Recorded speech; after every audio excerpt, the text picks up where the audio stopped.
Hi, beautiful souls.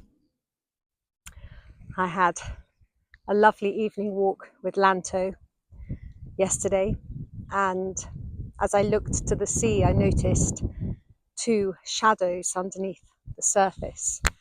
And then suddenly, these two heads appeared. One was Mother Grey Seal, and the other was her cub. And she was obviously teaching the cub how to hunt, and it was so enchanting. And they just stared at us, looking at us while they opened and closed their nostrils, as grey seals tend to do. And then they followed us. We carried on walking along the beach, along the shoreline, and these two seals that could quite easily sail past us at the speed that they go in the water, they just calmly just kept pace with us, every now and again appearing to the surface to stare at us, look at us. And I think she was actually showing her young one, this is what humans do. They walk around, they can be unpredictable, you never know what they're going to do, but it seems this one's walking along with her dog. And usually, I must say, usually they're more interested in the dogs. From experience, animals are usually more interested in other animals. It's kind of like toddlers, how they're always drawn to other toddlers, and they can just stand there looking at each other for ages. But of course, they're probably telepathically communicating, because at that age they haven't been too manipulated by adults, that they still have their connection within them. And that connection being so strong means that they are still very much able to communicate with all beings in all different ways. So last night was really enchanting, and I was like, gosh, when you call forth and say, you know what, really one of the most important things to me in this world is nature. Probably number one, nature. Having a connection with nature, being able to walk amongst trees, being able to walk beside the sea or swim. And I had a swim yesterday too, which was wonderful, just so blissful. So having nature communicate with me is just the best. And I've had some lovely encounters with nature in the last few days, since I was a little bit sort of up and down and stuff. And then of course you call upon what really matters to you in this world. Nature really matters to me in this world. Having that connection with nature, being able to walk in spaces, green spaces, being able to smell the wonderful foliage and leaves and flowers, being able to gaze upon flora and fauna and look things up and get excited and enchanted by what they are, what their properties are, if they have any healing abilities, medicinal abilities and properties.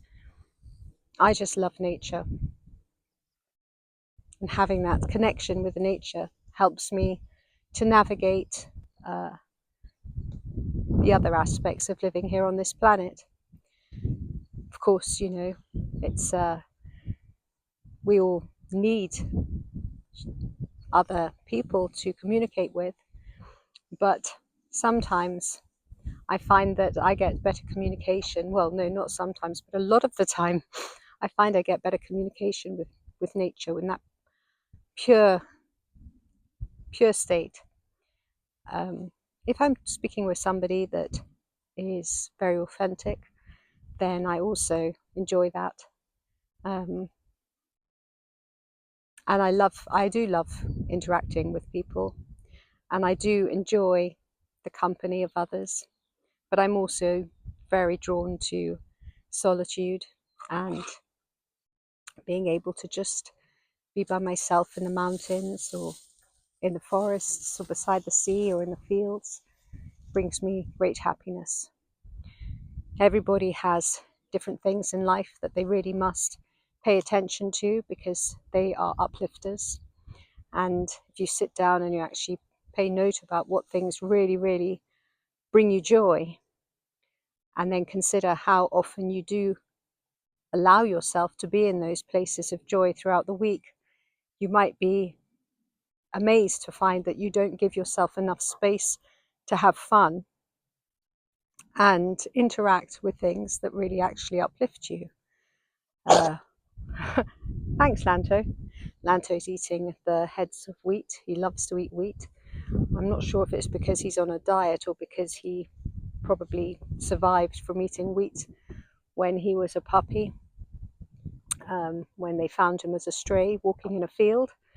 So I don't know, maybe it's a habit, but he eats a lot of wheat ears. So yeah, I just find that it's vital to do those things that uplift us. And I just realised there are so many people going through some really challenging times at the moment. I've just been speaking to a dear friend, and there was a lot of synchronicity in our conversation. We've known each other for quite some time, probably about 11 years, and through dogs. A lot of people that I know around here, I know through their dogs or through their past dogs. Dogs come, they go. And she recently lost her husband, and we were talking about things. And then we mentioned a particular place that I had been to recently. And she said, "Oh, I'm thinking about moving there." And it was just so synchronistic because I was like, do it, do it, do it, make a commitment to do it. Why hang around here?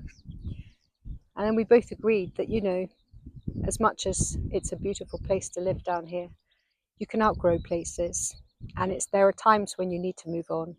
There are times when it's like, okay, this is not for me anymore.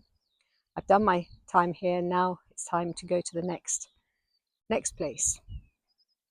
And so many people get stuck continuing to do the same things. You know, you can even do a career for a certain amount of time and then find that you become weary of it and you need to change it about. And so it's always so important to be aware of where you are in your journey, and if something is still bringing you joy or whether it's actually depleting you of your happiness and bringing you down. So my message today is a gentle reminder and an invitation to go outside into nature, to consider and to meditate on what brings you joy, and be sure that you are filling your cup with as much joy throughout your week so that you can live a happy, joyful, peaceful life and spread that around wherever you go. Thank you for watching. My name is ZsaZsa. Like, subscribe and share if you feel called to do so. Many blessings.